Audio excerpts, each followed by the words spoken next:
Yo, what's up, guys? So today I'm making a discussion video on one of the recent ban waves that happened to PvP, kind of the reasons we've seen so far as to why. Now, a lot of you guys know that this did happen about a week and a half ago, 2 weeks ago, but I've been kind of waiting for both sides to, release a statement. And you might be asking, why am I making a video on this? I'm not directly related. Now, if some of you guys know, some of you guys do not know, around this time last year, I was kind of known for stream sniping. I did do this a long time ago. I'm no longer doing it myself, but I do understand the risks around it. As you can see, I have the full pets on my character.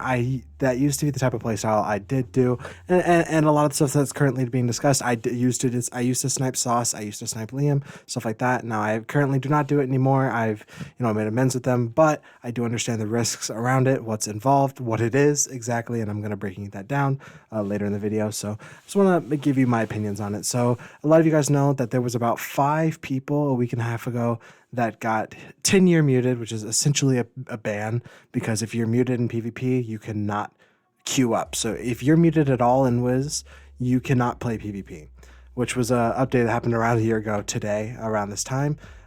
So there's been a lot of discussion on it, if it was deserved or not, and I'm going to be giving my opinions. So I'm going to break down the argument that Sauce specifically has into multiple parts. And again, this is no hate towards any of the people involved. This is just my personal opinion on the subject, because I understand both sides. I understand, Sauce's side and the people who got suspended side. So I'm not going to be taking either of their sides directly.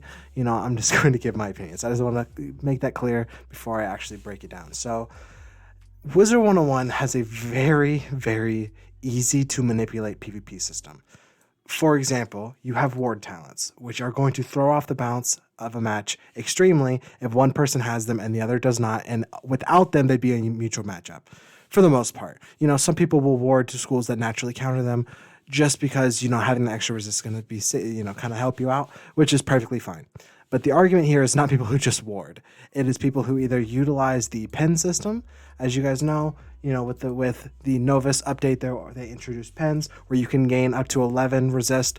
Every single school has three specific schools that they can use these to, except Balance. Balance can do it to all the schools. So that's with that system out, people are using double pins and the normal pets, and they're gating 22 extra resist in some cases to the school that they're fighting. So you can use this very easily to set for people pretty easily. Instead of running the old Gen 1 set pets, which give you 25 extra resist, you can just run a normal pet, get all the full damage of your potential, and then just run 2 shield pens and gain the extra resist. So what people are doing is they're going into PvP specifically set for not only streamers, but the main focus is on the streamers, but they do this to other players too. And they use this to their advantage in order to basically make the game unwinnable for the other person and get the free win. So there's multiple sides to this. Okay, one, you could be like, okay, well, why is the player doing that? That's wrong. Or you could ask the question of, why is it possible? The reason it's possible is because all you have to do to be able to do this is go in to the queue. Okay, so let's say Austin right here. Let's say I want to get Austin. I'm gonna watch Austin's match. Okay, I'm gonna watch him play this guy, and then when this match is over, I'm gonna port back to the lobby. Some people message the other guy, and then to not queue, I'm gonna throw on a myth set pet, and now I could have upwards to 88 resist with offensive stats to the school I want to play against. And because of the game and how dead it is right now, just naturally how unpopulated the queue is, this is extremely easy to do, and people are doing this to not only target streamers themselves, but also high-ranking players, which is why a lot of people do not actually push for Warlord. I can say this myself. People have done this to me, but if you ask any of these people up here, they get sniped. It happens a lot, and that's a very huge driving factor as to why a lot of people quit the game, because you just get sniped. If you try to go for Warlord, it's very, Liam had the same argument, maybe not to the extent that he said it happened to him, but it is true that people will throw on extra resist and snipe streamers mainly, but also regular players. Now, in my opinion, do I think that there is anything wrong with that? No. I think that if you have the ability to time the people in queue and you spend the money to make these types of pets, you should have every single right in the world to use these pets. Okay?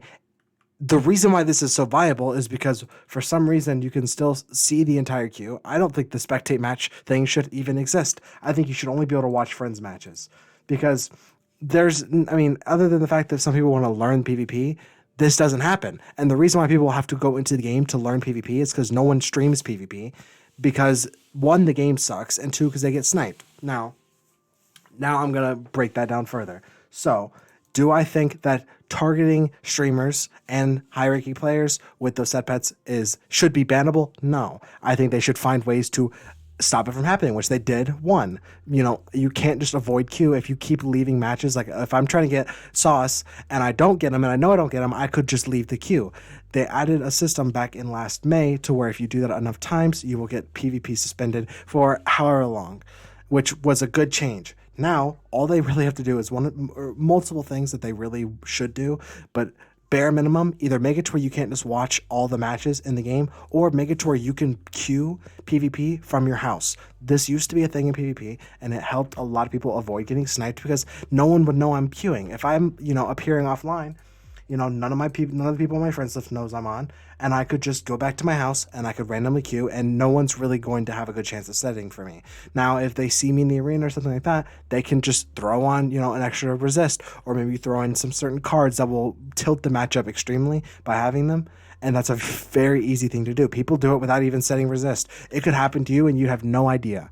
Just because, they have the right cards, they might not normally have the right cards and they just see you. So bringing back being able to queue from your house would stop a lot of streamers being, harassed is not really the word I want to choose, but it's the word I'm going to go with just because that's what's being thrown around the most.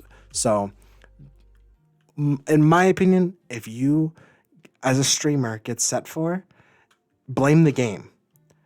Now, there are people who harass, and that's the second part of this. So some of these people who snipe other streamers harass them in text chat directly on Wiz. Now, in my personal opinion, the only time that this should be bannable is if you use the Wizard101 chat system to directly harass a streamer. So if you start messaging something, around the chat filter or something like that, and directly harass them, maybe call them their real name, maybe dox their information in Wiz, then yes, that I understand should be perfectly bannable. That 100%, no doubt about it. I don't think that people should get banned just because they get spam reported. I think spamming reports is probably one of the worst things in this game because it happens to everyone. Some people can just log 4 accounts or get 4 friends to come to the arena and just spam report someone, and there's a good chance that a lot of the times that person is going to be investigated and something will happen when they could just be innocently playing the game, which I think is a big issue in my opinion, and hopefully they address it. Who knows? But they're going down a very dangerous path where at this point all they're doing is suspending certain players, and the way they're doing it makes it seem very suspicious as to that they're targeting, streamers, people who snipe streamers. And then the regular people are complaining because they're like, okay, well, if I get sniped, nothing happens to the person who does it to me because I don't stream.